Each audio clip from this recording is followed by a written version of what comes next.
welcome back to the channel. This is how we do steak, and I thought I would do a walkthrough with you on how I prepare the perfect steak, whether it's sirloin steak, ribeye steak, or any other kind of steak that you like to do. But literally we use Tesco sirloin steak, or sometimes ribeye, and so on and so forth. But here's how we do it. You take it out a few minutes beforehand so that you're not cooking it from really cold temperatures, because it's got to be somewhat, not quite room temperature, but just not absolutely chilled. Okay, so here's what we do. I take it out. This evening obviously we're doing two, so I will take this out. The way that I prefer to do this with my drawer of magic here is I use garlic or garlic salt, but I prefer garlic salt because I like to salt it very slightly, so I'm looking for the garlic salt. There's the garlic salt here. So what I do is have the old 2-finger tap, helps you to control how much comes out. So I put a little bit on each side. Then I come over to our other drawer and get one of my favorites, with the Jack Daniel's barbecue sauce. I put a small amount of this onto each. I say a small amount, that's probably a bit too much, but if I put a tiny amount on there, I can split it between the two. I take a pair of tongs, which are over here. I will spread this out on both sides, try to get an even amount on each side. Then I'm going to turn it over. Actually, I will sometimes smooth it out over that side like that. Then I'm going to turn it over. Do the same on this side, smooth it out and turn it over.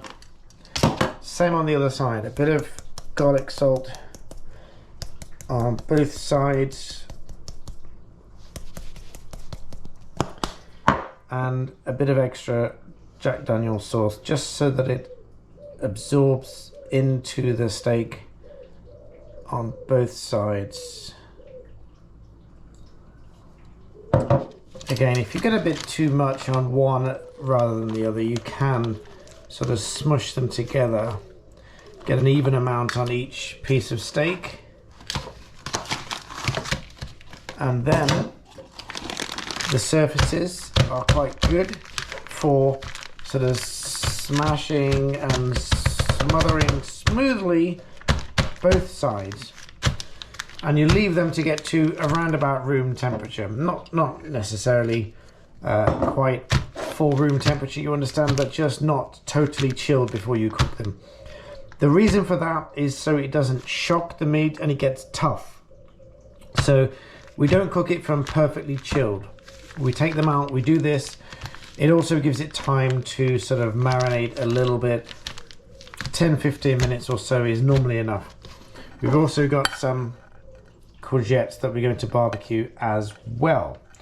And for that we're going to use, this is a magical ingredient, which is ginger water. So it's literally finely chopped ginger in water that we're going to brush over anything that you want to bring out an amazing flavor, along with anything else that you might want to use. And a glass of wine always helps.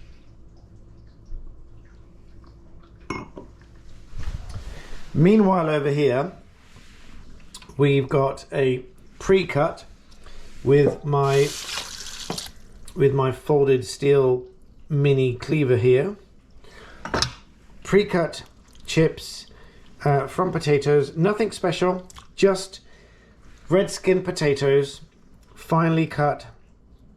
I say finely there, not too fine but not chunky either, just reasonably finely cut. Don't even need to take the skin off, because I'm going to fry them as they are in rapeseed oil, and they will be absolutely perfect.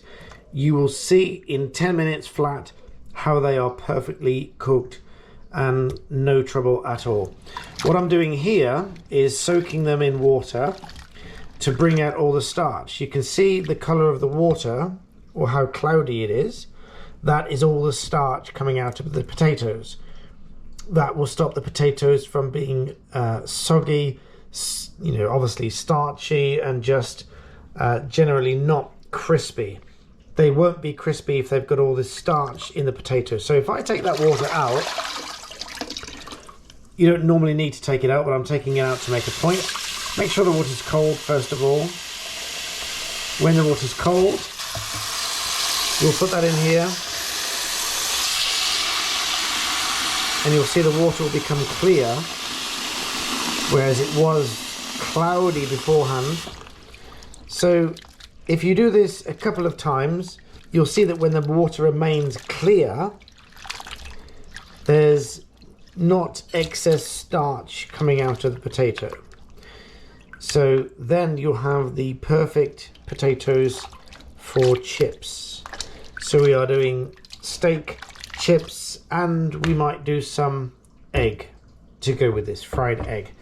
Very simple, absolutely delicious. For the next dish that we're doing alongside the steak is pork belly, which it might look complicated to you, but all we've put in it, I say we, my dear wife has put in it so far, is salt, pepper, light soy sauce, dark soy sauce, a little bit of Shaoxin wine, which is this one here, a little bit of cumin, and what else? Chicken powder. Chicken powder. We put chicken powder in most things because it helps the flavor. And just mix it all together. And so then you get this marinated deliciousness of pork belly to go on the barbecue. What we're going to do with this is put it onto skewers. And yes, that's my skillful chopstick handling skills here. You understand? So we're going to put this onto skewers for the barbecue, but to make sure the skewers don't burn, a trick that you can adopt here is put them in hot water. This is hot water here. So we put these into hot water before we use them to skewer the meat, so that when the skewers skewer the meat, they don't burn, as in the skewers don't burn when they go on the barbecue. So what we're going to do is we're going to skewer the meat, then get them ready for the barbecue. They go on the barbecue, we put some oil on them, then we're going to brush them with the garlic water, not garlic, ginger water. I love garlic, you see. Ginger water, and then some additional cumin mix.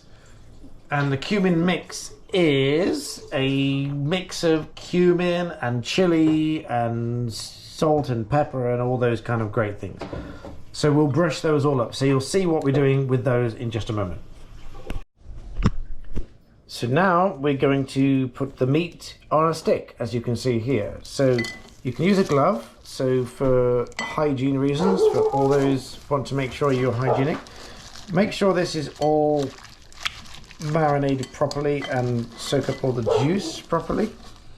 So arguably, if you go straight through, it's more likely to fall off, and going through this way, albeit probably better, is going to be more difficult because of the thick fat portion on this side. So you can see here, it's better to go through at a diagonal so you get several layers and it's less likely to fall off.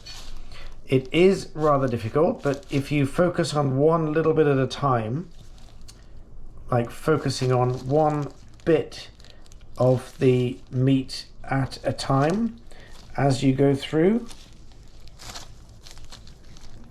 you can push it through several layers like this, and then you get each portion of the meat on the stick. So again, we're aiming to go through at a diagonal like this from the middle thicker portion, and if you twist and turn and push at the same time, it will generally go through a little bit easier. So you get it through at a diagonal, so you've got several layers at once, so it's less likely to fall off. So we're going to do that for several sticks worth of meat.